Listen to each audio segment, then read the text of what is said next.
I was in a relationship for 3.5 years, from 17 to 20 years old, and here is everything I learned after a breakup. Valentine's Day is coming up, and for some people very exciting, but for some people who may have gone through a breakup, it is not the best time of year. So I think it's super important to talk about breakup. No one ever wants to go through it, but sadly we all have to at some point. So let's talk about how to cope with it completely. Now, I'm going to have to hold your hand when I say this, but the best thing that you can do for a breakup is doing no contact. Now, I feel like when I've said this to people who I know who've gone through breakups, they've been like, no, absolutely not, this is the worst option. And when you hear it, you know, you're going from speaking to this person every single day to suddenly having no contact with them. So of course it's going to be such a scary thing. However, I do think it helps so much, especially from being with my ex-partner for such a long time. I listened to a Mel Robinson podcast, which is so good. It's talking with her daughter about a breakup that her daughter had been through. And she was talking about how important it is to understand like the neurological side, and she was talking about like your nervous system and your brain, and how your brain is so wired and your nervous system is so used, because as humans obviously we operate with like rhythms, so of course our body and our nervous system and our brain is going to get into such rhythm with that person. So when you're taking that person away, your brain is going to have to use, you know, neuroplasticity to completely rewire itself. Can you tell I'm studying psychology?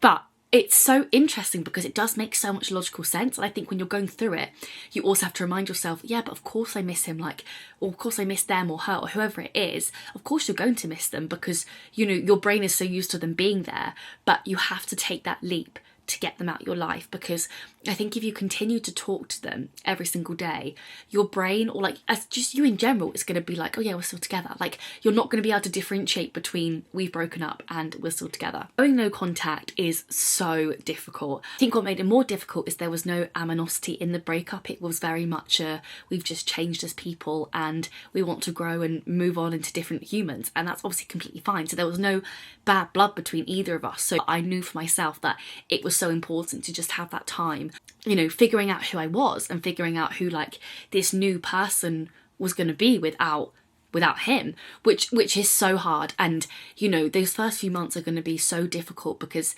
everything you see is going to remind them of them, or things are going to happen and you're going to be like, I want to tell him, and then you can't, and there's so many urges to break the contact. But I do think you just have to push through. And I definitely found that as time went on, there would be less moments where I'd think of him, or less moments where I'd be like, oh, I want to speak to him, and slowly but surely you'll start to realise like, oh, hang on a second, I didn't just think of him then, like when I could have. Like there's lots of different moments where you'll start to find different wins and stuff, and it's just, and I hate it. I hate when people say like, oh yeah, time. Like I remember when we first broke up, like looking up like how to get over a breakup, like what do I do? But honestly, it is time, because I'm sitting here nearly a year later and I have got through it. I have healed from the breakup, and it worked. Like no contact did work. So I do highly recommend just to completely learn who your new self is without that person. When I say no contact, I don't just mean not physically speaking to them. I mean like not looking at their Instagram, not looking at old messages, not looking at photos.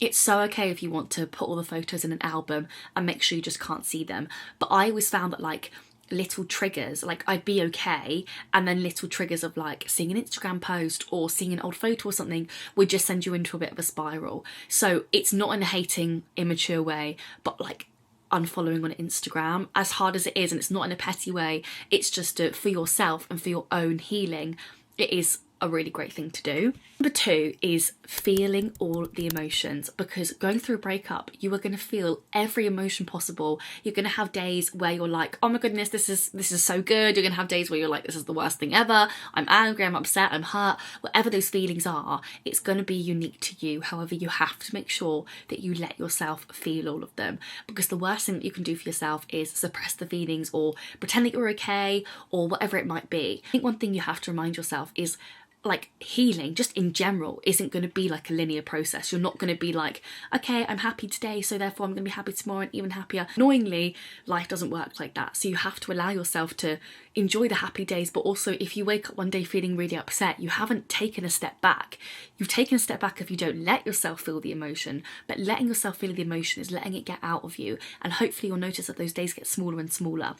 I don't want to sit here and be like, oh, it took this X amount of time for me to get over it, therefore it'll be the same for you, because it won't be. Everyone will go through a different situation, the reason for the breakup, how long you were together, the emotions beside it. But all I can tell you is please, please, please just feel every emotion. Like, it's not embarrassing. It doesn't matter if you're still crying over it into a year. Like, everyone's so different, and you just have to let yourself feel everything. Now, number 3, this is when you feel up to it. This isn't something that you have to do the next day. I think like it's very easy going through a breakup to be like the next day, yeah, that's it, I'm changing my whole life, I'm rebranding. But finding things that are for you is so important. I personally love doing musical theatre, and I honestly love, like, theatre for me was just like a saviour, because I could put all my energy into something else and into a character and something that I love doing. Also, being with your friends and being with your family, like, just your support system is so important. But just doing things for yourself, whether that is a hobby, whether that is going to the gym, whether that is even little self-care things, like I dyed my hair, little things like that. And it wasn't a crash out, but like, I love my hair, but it was just little things for myself that I loved doing and that were for me and that weren't for someone else. Because, you know, you're now entering a new era where you're not always having to account for your partner's feelings, but you're just accounting for your own. And it's really important that you take that completely and you stride with it, and you do everything that you can that's for yourself. What else? A lot of people say, like, can you be friends with an ex? Can you do this? And I think it's so important to remember that there is no, like, there's no rule. Like, of course there are societal expectations where people are like, yeah, can't be friends with an ex or whatever it might be, but you have to remember that your situation is unique. So with the breaking no contact, you can do that when you want to, whether it's something that you feel ready for, whether you wanted answers or you wanted to talk to them or start to build a friendship, whatever that might be. Or if you never want to speak to them again, that's also okay.